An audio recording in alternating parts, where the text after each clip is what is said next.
gastropatía por años, ¿no? Ya en su última clase de la rotación de gastroenteritis. Nosotros ya conocemos sobre los antiinflamatorios, sobre todo los no esteroideos, los AINES. Ya sabemos también que los fármacos más consumidos a nivel mundial es justamente los AINES.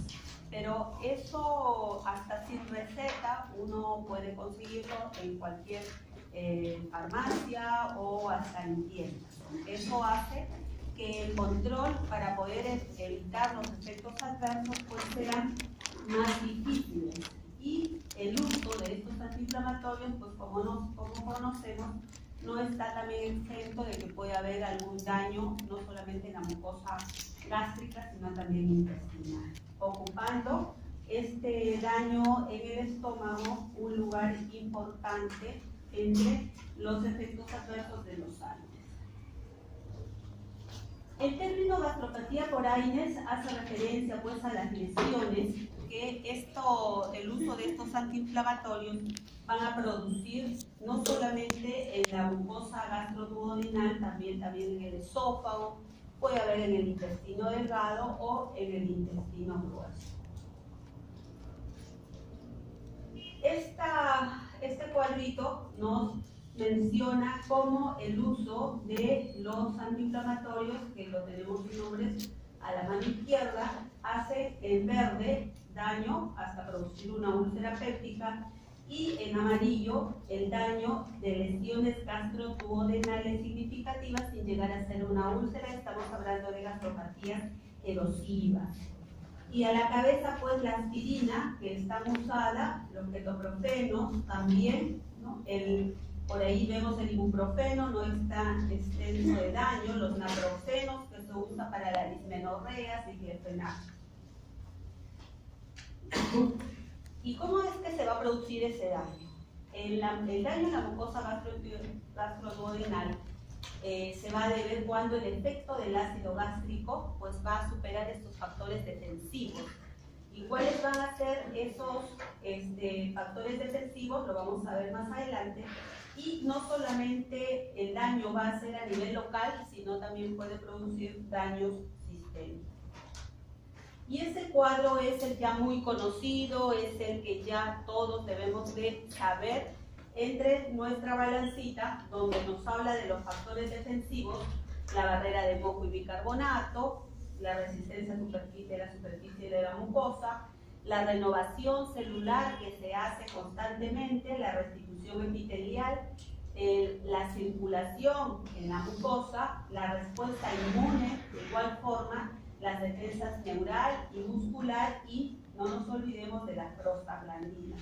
Entonces tenemos nosotros pues nuestra barrera, nuestros mecanismos de defensa que se van a ver vulnerados cuando nosotros ingerimos de repente estos AINES, y más aún si este paciente tiene el Helicobacter pylori, o también de repente hay un aumento de la gastrina, por ejemplo los Cisolin Ellison, mayor aumento de la secreción de ácido clorhídrico y pepsina, o hay una mayor masa de células parietales. A la cabeza de mayor daño tenemos los AINES y el Helicobacter pylori.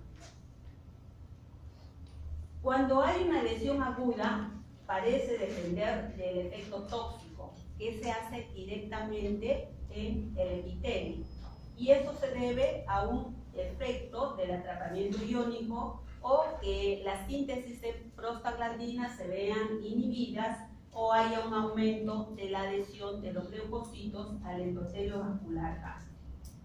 También tiene un rol importante el óxido nítrico y los fosfolípidos de la capa del moco.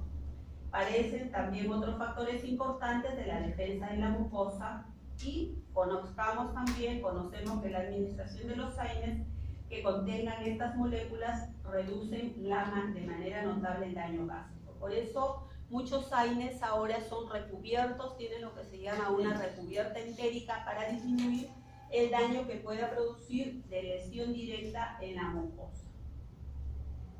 Los mecanismos de esta injuria van a ser una acción local o directa, ¿no? Vemos nosotros la acumulación intracelular del fármaco, y eso por el atrapamiento iónico. Va a haber un aumento de la permeabilidad, la retrodifusión de hidrogeniones, va a haber una inhibición de la fosforilización oxidativa y del transporte iónico, y también como factor importante la estimulación de la secreción del ácido y la pepsina. Este mecanismo es determinante para que haya una lesión directa de la mucosa y explica lo que mencionaba anteriormente, el por qué la necesidad, la urgencia de que nuestros antiinflamatorios tengan una cubierta entérica. Es lo que a veces no lo tenemos en los medicamentos genéricos, ¿no? Muchos de ellos el paciente nos refiere que tiene mucha sintomatología digestiva, a diferencia de cuando lo compra comercial. A veces es la diferencia de estas capitas entérica que va a proteger. Y si hablamos de una acción indirecta o sistémica, porque muchos dicen, bueno, doctora, no, pero yo no es que lo tomo la pastilla, yo me pongo un inyectable y así no me va a hacer daño. Lo que es falso, ¿no? Porque tenemos también que se puede producir en forma indirecta relacionados con la inhibición de la síntesis de prostaglandinas, y eso se va a ver a 3 niveles. Si estamos hablando de un daño a nivel preepitelial, es porque va a haber una disminución de la secreción de la mucosidad, por lo tanto también de la viscosidad, que es importante para proteger la mucosa. Va a haber una disminución de los fosfolípidos tensoactivos de la membrana y reduce la hidrofobicidad también de la mucosa. Va a haber una disminución de la secreción de bicarbonato. Cuando es a nivel epitelial, va a haber una reducción de la proliferación celular epitelial y va a haber una inhibición de la liberación de esos factores de crecimiento plaquetario.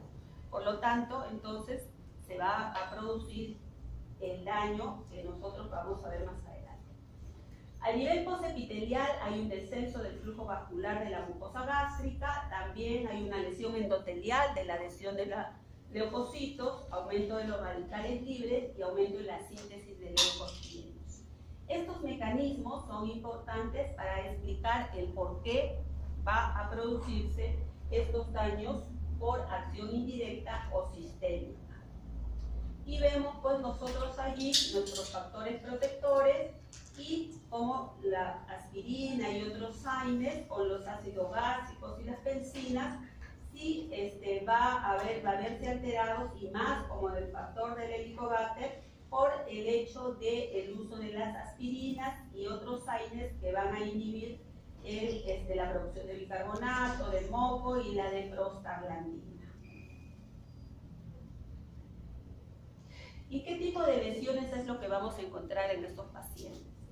Podemos encontrar los que se les conoce como clínicamente irrelevantes, que son el grado 1, cuando solamente hay petequias, hay equimosis; el grado 2, cuando en la endoscopía podemos encontrar erosiones en la zona antral o en el cuerpo.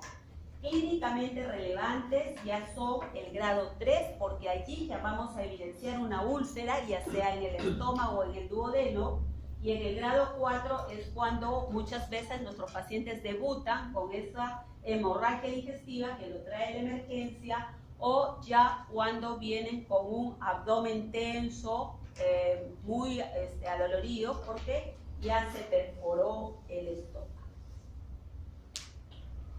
Y 25% de nuestros pacientes que toman AINES de manera crónica sí refieren dolor y refieren malestar en la boca del estómago, que le llaman ellos, que es el epigastrio, y que un 10 a un 30% van a desarrollar en algún momento úlceras pépticas si lo ingieren por más de 6 meses. Eso es importante porque nos refieren pacientes de reumatología que usan por artritis reumatoidea, por artrosis, antiinflamatorios diarios de dobles dosis, y más aún si los vamos a asociar con corticoides, empeora, hace más daño en estos pacientes. Las complicaciones aparecen muchas veces en pacientes sin síntomas previos o con síntomas leves, hasta en un 50 o 80% de los casos. Si son los pacientes que debutan generalmente ancianos que llegan a la emergencia por hemorragia digestiva y previamente no tenían molestias, debutan con esta complicación y el antecedente importante es la ingesta de los AINES.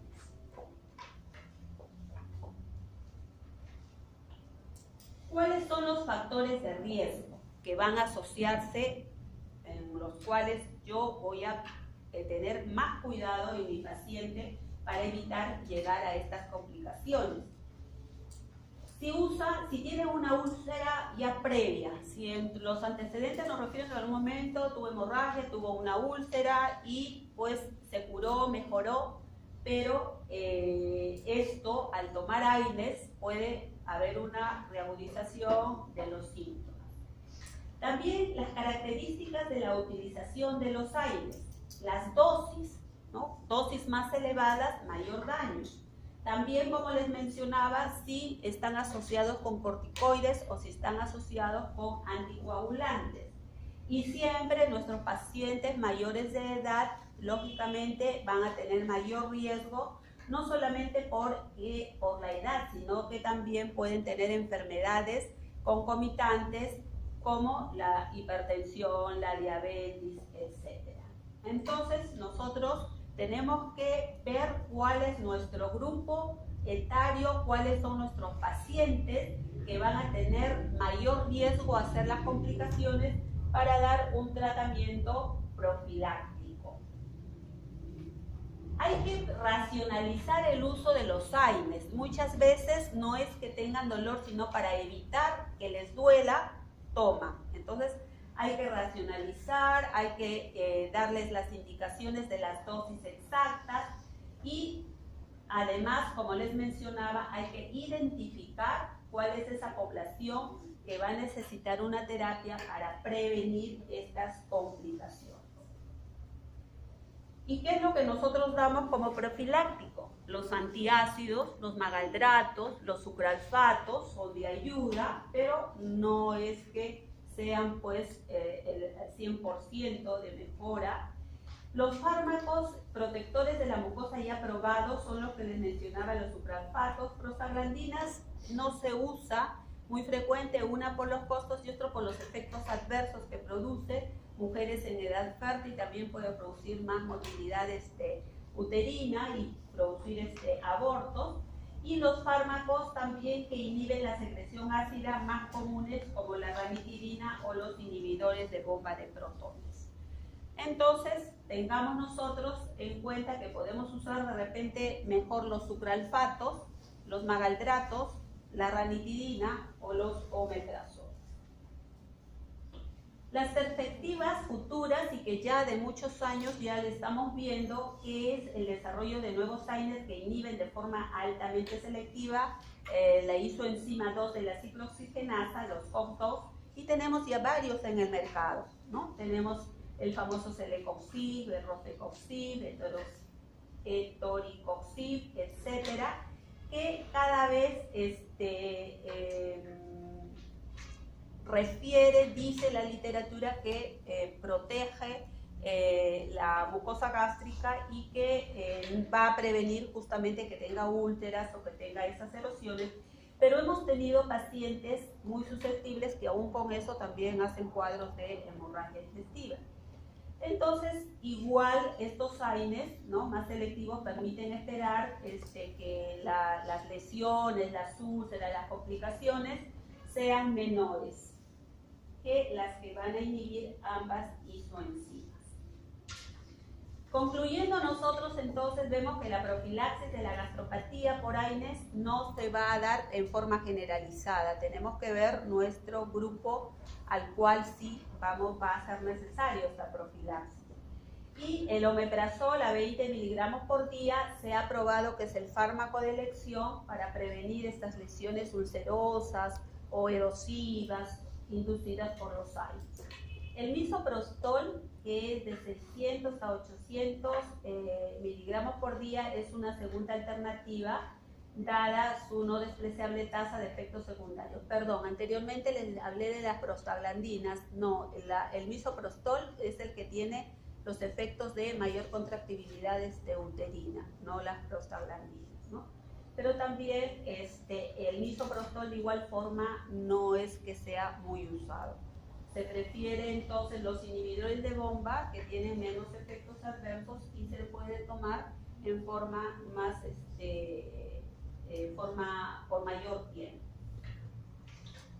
A pesar de los estudios que todavía están limitados, hay algunos como el acetato de zinc que se puede indicar en tratamientos cortos que no hayan tenido lesiones previas, pero también no lo tenemos muy a disponibilidad en el mercado. La ranitidina sí es eficaz para prevenir las úlceras duodenales, pero no tanto para las gástricas. No parece ser un fármaco de elección, de repente más los inhibidores de bomba de protones, a eso apunta más el tratamiento. Otros fármacos como los sucralfatos, los hidróxidos de aluminio, los magadratos, no han demostrado ser muy eficaces simplemente para disminuir la sintomatología de epigastralgia, de molestias que tiene el paciente, pero los inhibidores de bomba de protones siguen siendo la cabeza,